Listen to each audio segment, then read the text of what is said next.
Welcome to another episode of Sustainable Sense. I'm your host, and today I'm going to make sure you're not getting scammed. When it comes to sustainable economics, what's real and what's not real? I mean, people claim lots of things and talk about their carbon footprint, but is it all fake?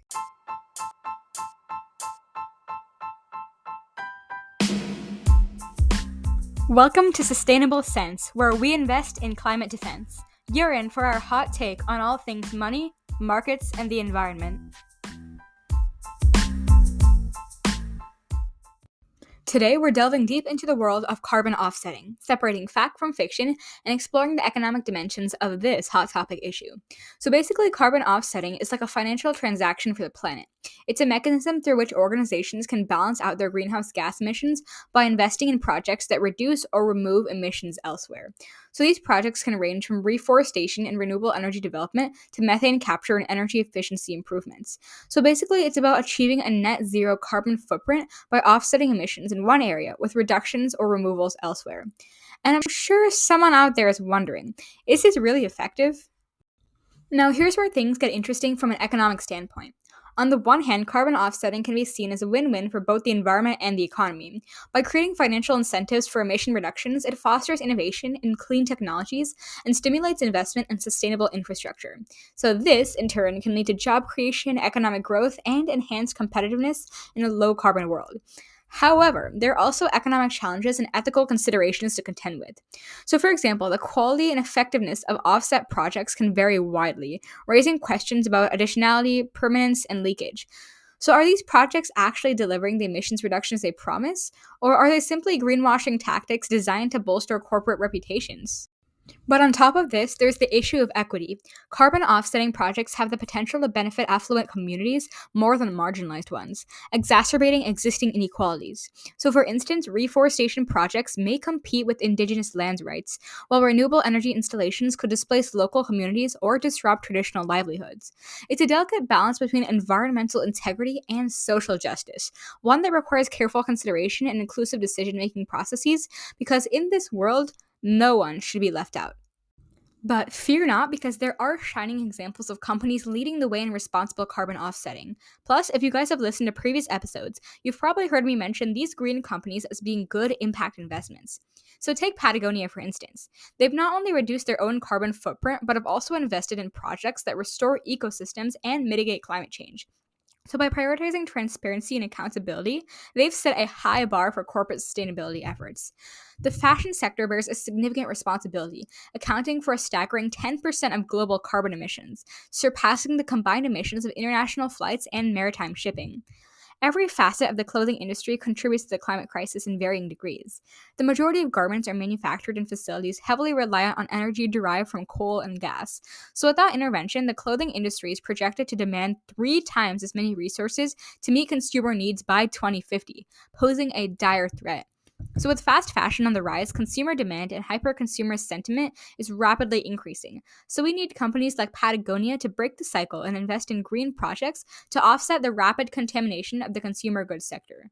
So, to secure a sustainable future, fundamental transformations within the clothing industry are imperative. And let's not forget about Apple, a trailblazer in the realm of carbon neutrality. Through a combination of emission reductions and high quality offset projects, they've achieved carbon neutrality for their corporate operations. But they're not stopping there. They're also working to increase the lifespan of their products and promote a circular economy, making sure all parts of the products can be reused and repurposed in the future. So, where does that leave us? Are we being greenwashed, or is this truly something that can help us? Well, it's clear that carbon offsetting isn't a one size fits all solution. It's just a tool in the toolkit for addressing climate change, alongside carbon pricing, regulation, and technological innovation. To truly tackle this crisis, we need a comprehensive approach that combines policy measures with corporate leadership and individual action. Now, don't just hear it from me, but let's hear it from our AI pal. Some say they're a green dream, others call them a greenwashing nightmare. Here's the deal. On one hand, critics argue that carbon offsets can be a bit of a scam, a way for companies to buy their way out of environmental responsibility without really cutting down on their emissions. They point to concerns about the effectiveness of offset projects and whether they truly deliver the promised reductions. Plus, there's the issue of equity. Offset projects might benefit the rich while leaving the poor behind. But hold on, there's another side to the story. Proponents of carbon offsets argue that they can actually be pretty useful in the fight against climate change. When done right, offset projects can fund initiatives like tree planting or renewable energy development that wouldn't happen otherwise. They can also incentivize companies to invest in cleaner technologies and practices, driving innovation and nudging us towards a greener future. So, are carbon offsets a scam or useful? Well, it's a bit of both. It all comes down to the quality of the projects, transparency in their implementation, and making sure they actually make a difference in reducing emissions. It's a complex issue, but one thing's for sure: we need to keep a critical eye on carbon offsets and make sure they're doing more good than harm in the fight against climate change. Well, that's where you come in, listeners. I know it's hard to get out of the hyper-consumerist mindset, but make sure your money is where your values are. By staying informed, supporting companies with genuine sustainability efforts, and advocating for systematic change, we can all play a role in shaping a more equitable and sustainable future. So let's keep the conversation going and work together towards a brighter tomorrow. Well, that's all for today, so we'd love to hear your thoughts on carbon offsetting and what steps you're taking below in the poll. So share this episode with your friends, family, and that neighbor who stress shops all the time. So who knows what you can accomplish if you put on your headphones and give Sustainable Sense a listen. So you can find us on LinkedIn and Instagram at Sustainable Sense Podcast. If you have any questions or episode suggestions, you can email us at sustainablecensepodcast@gmail.com. Again, that's sustainablecensepodcast@gmail.com. And until next time, this is your host signing off.